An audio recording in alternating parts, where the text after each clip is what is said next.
Welcome to Epicyclic Solved Example 2. We will only be concerned with the kinematics of the problem. Forces, torques, and kinetics will not be considered. So let's start with the problem statement and the diagram.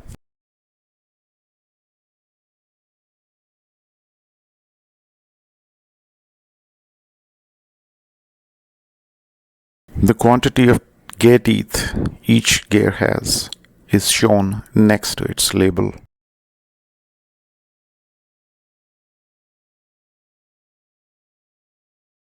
The goal is to find omega n6, that is, the rotational speed of the gear n6. This is the output gear. With any epicyclic gear train question, always look for two inputs. That is absolutely essential. That is the first thing you would do. Always scan the text of the question and also look at the diagrams, because sometimes one of the outputs is shown on the diagram and not explicitly mentioned in the text.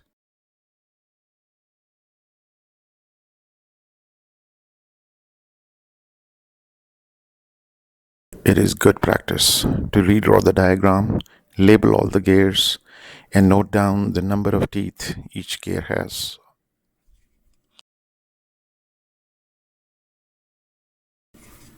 Number of teeth each gear has is super important when we get to the table later on in this video.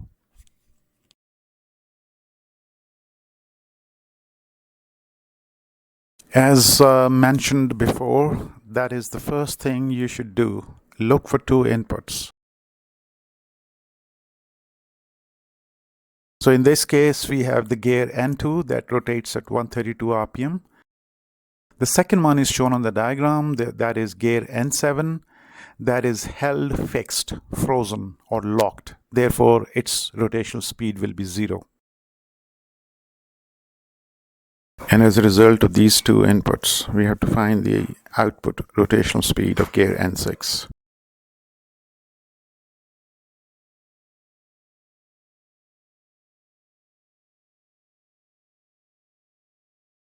Of course, it's not necessary to do an isometric of your gear train, but it helps. Get in the habit of at least trying to sketch it out.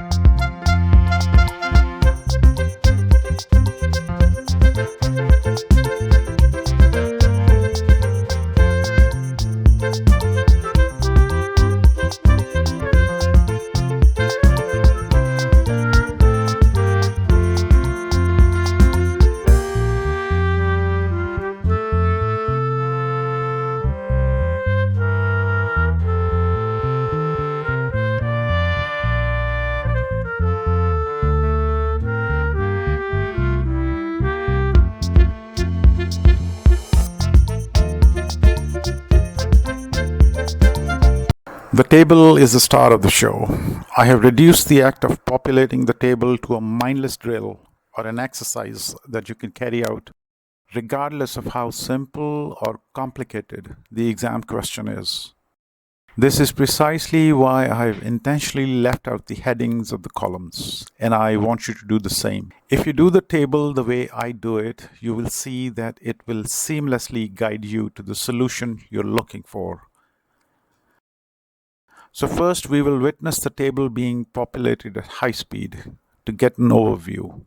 Then I will redo the table slowly, a column at a time, so that you can see and appreciate how easy and foolproof this technique is to solving the kinematics of an epicyclic gear train.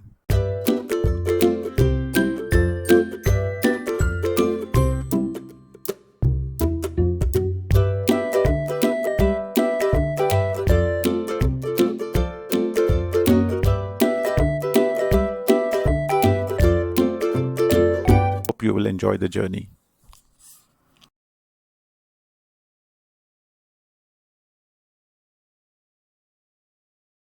My table will always have 6 columns and variable number of rows. In this case, we have 5 gears and 1 arm. So we need 6 rows. Column 1 is the easiest. All we have to do is list all the gears in our epicyclic gear train. That's it. Column 2 is just as easy. All we have to do is print X RPM for every gear and the arm in this column.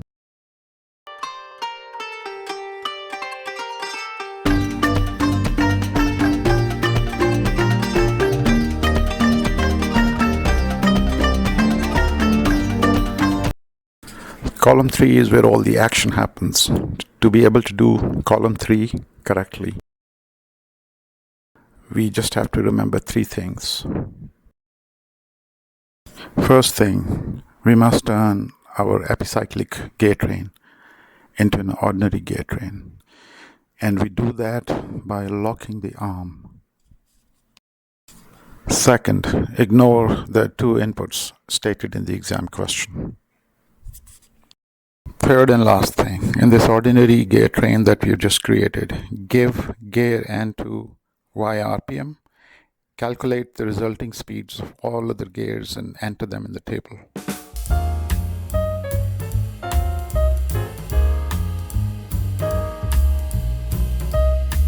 Yeah, so if N2 is turning at Y RPM, N3 will, because N2 drives N3, its rotational speed will simply be the rotational speed of N2 multiplied by the number of teeth of the N2 gear divided by the number of teeth of the N3 gear. And we have to stick a minus sign next to it because it's external meshing. If N2 turns clockwise, N3 will turn anti-clockwise. Similarly, N5 will be the exact same, will have the exact same rotational speed of N3 because they're actually welded solid together. Now we come to N6. N5 drives N6. It's an external meshing. So we take the rotational speed of N5 and we multiply it by a fraction. The numerator will be the number of teeth on N5 divided by the denominator, which will be the number of teeth on N6. And of course the minus sign because they both turn in the opposite direction. Now we come to N7. N5 also drives N7, but this time the gearing is internal. N7 is actually a ring gear. So we take the rotational speed of N5 and multiply it with the fraction. The numerator will be the number of teeth of N5 gear, and the denominator will be the number of teeth on the N7 gear.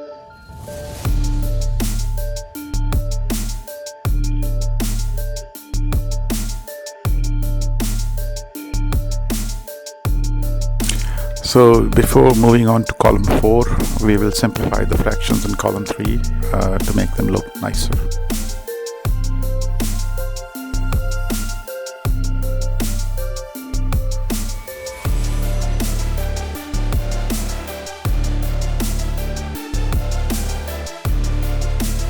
So column 4 is super easy. Just add whatever you put in column 2 to whatever you put in column 3. Just be careful about the signs though.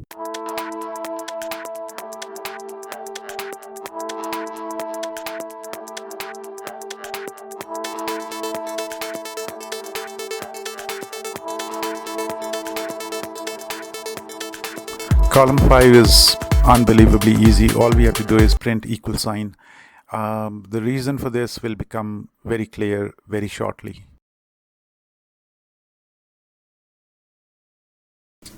Column 6 is super easy too. We just print the labels for the rotational speeds of all the gears and the arm, of course. And now our table is complete. From this table, we now create simultaneous equations. We're looking for 2 equations actually. But first to the table. So we get rid of columns 1, 2, and 3. We don't need them anymore. Now we get rid of the vertical and horizontal lines of the table. And what you get is 6 equations with 2 unknowns, x and y, and other unknowns as well. But let's see if we can somehow extract 2 equations from these 6 equations. For that, we bring in the inputs that we noted in our problem. And as you can see, we end up with 2 equations with just 2 unknowns, x and y.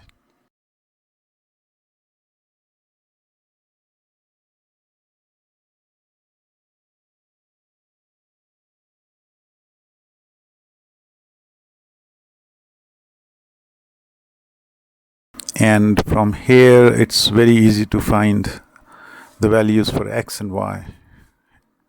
They're just 2 simple linear simultaneous equations.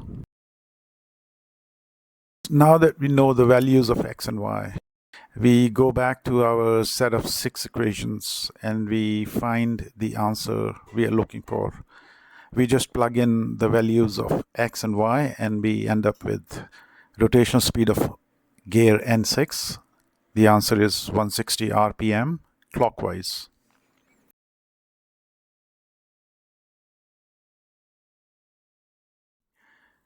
The 3D model is, of course, just a proof of concept model. The actual practical gear train will be much more compact than the one shown here.